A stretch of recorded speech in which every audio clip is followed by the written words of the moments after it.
কারণ এখানে এসে আপনাদের মনটা ভালো হয়ে যায়।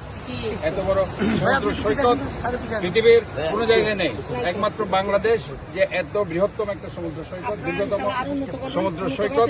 এটা আমরা কেন এখন আপনাকে যেটা বলছি, সবুজ পরিচ্ছন্ন ও টেকসই সমুদ্র সৈকত গড়তে সবাইকে এগিয়ে আসতে হবে।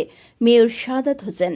পরিবেশ সংরক্ষণ ও সমুদ্র সৈকতের প্রাকৃতিক সৌন্দর্য রক্ষার লক্ষ্যে কক্সবাজার সমুদ্র সৈকতে অনুষ্ঠিত হয়েছে beach clean up campaign.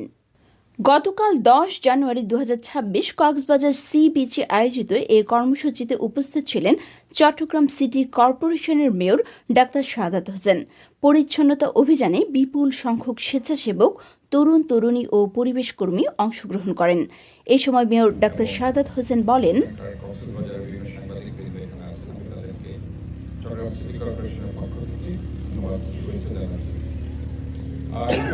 City কর্পোরেশনে আমার যে চিন্তা ভাবনা, যে clean, green, healthy and safe city, smart city, এই চিন্তা ভাবনা নিয়ে আমি সিটি কর্পোরেশনে দীর্ঘ 1 বছর ধরে কাজ করছি।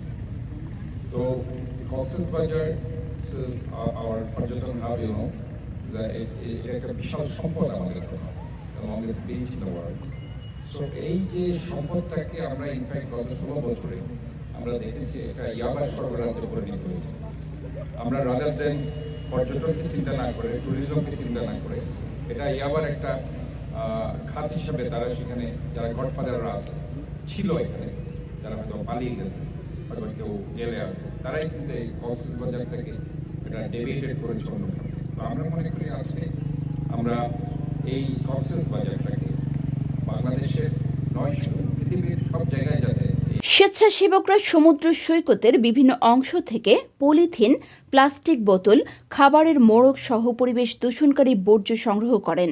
আয়োজকরা জানান, কক্সবাজার দেশের অন্যতম প্রধান পর্যটন কেন্দ্র। এই সমুদ্র সৈকতকে পরিষ্কার ও পরিবেশ বান্ধব রাখতে সরকারি উদ্যোগের পাশাপাশি সামাজিক উদ্যোগ ও সচেতন নাগরিকদের সম্মিলিত প্রচেষ্টা অত্যন্ত জরুরি। এ সময় উপস্থিত ছিলেন ইস্পাত Chittagong divisional head Arif, Cox's Bazar international বিশ্ববিদ্যালয়ের chairman Lion Mujibur Rahman, VBD, Chittagong alumni convenor Mohammad Ziaul Haque Sohel, Mohammad Sohel ও মোহাম্মদ শামীম। আফটান পার্লি, বাইজিদ সংবাদ, ডেস্ক রিপোর্ট। আমি বিশ্বাস করি ইফসার যে ধরনের উদ্যোগ ইতিপূর্বেও আমি দেখেছি নিয়েছেন, এই ধরনের সমাজের বিবেকবান মানুষ যদি এগিয়ে আসে এই শহরকে এবং বাংলাদেশের একমাত্র পর্যটন নগরী কক্সবাজারকে সুন্দর এবং পরিচ্ছন্ন রাখার জন্য যার যার অবস্থানে ভূমিকা রাখে, তখন আপনি আগ্রহ প্রকাশ করেছেন এবং সময় দিয়েছেন। এই জন্য আমরা কক্সবাজারবাসীর পক্ষ থেকে এবং ইফসার পক্ষ থেকে আমরা ধন্যবাদ এবং কৃতজ্ঞতা জানাই। আমরা ধন্যবাদ জানাতে চাই কক্সবাজার ইন্টারন্যাশনাল ইউনিভার্সিটি